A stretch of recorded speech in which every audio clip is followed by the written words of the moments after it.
আমি পায়ে হেঁটে মক্কা মদিনায় যাচ্ছি। মেন গেটে, এই ছোট গেটে আনলাম এক কাজ করুন, আপনি বসিয়ে দেন।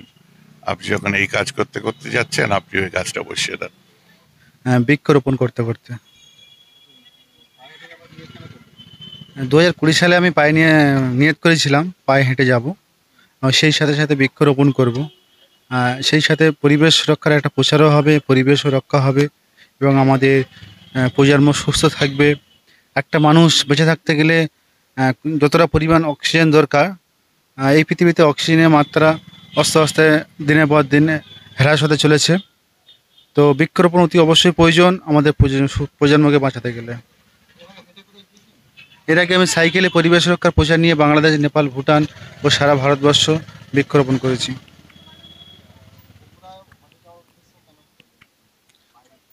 যেহেতু আমি পায়ে হেঁটে এই কারণে করেছি, সেই সাথে সাথে সমাজের একটা বার্তা দিতে পারবো, বিশ্ব শান্তির বার্তা ও প্রেম ও প্রকৃতির সাথে, এবং আমাদের সুস্থ একটা সমাজ গড়ে তোলার লক্ষ্যে।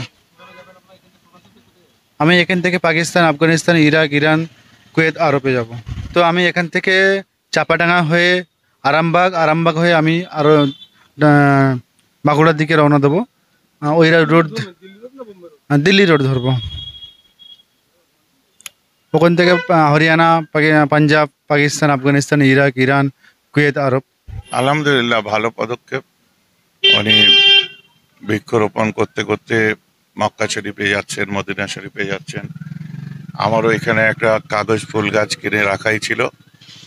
ওই গেটে একটা যেমন দেখতে পাচ্ছেন, মাজারের মেন গেটে, এই ছোট গেটে আনলাম এক কাজ করুন, আপনি বসিয়ে দেন। আপনি যখন এই কাজ করতে করতে যাচ্ছেন, আপনি ওই কাজটা বসিয়ে দেন।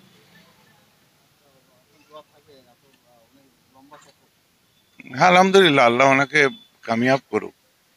উনি যে এই হওসলা, এই যে মনোবল, উনি আমাকে বলছিলেন যে অনেক খরচা করে হজে যাওয়ার মতো এই মুহূর্তে আমার সামর্থ্য নেই, কিন্তু আমার মনের ইচ্ছা আমি হজে যাব। আলহামদুলিল্লাহ, আমি পায়ে হেঁটে বেরিয়ে যাব।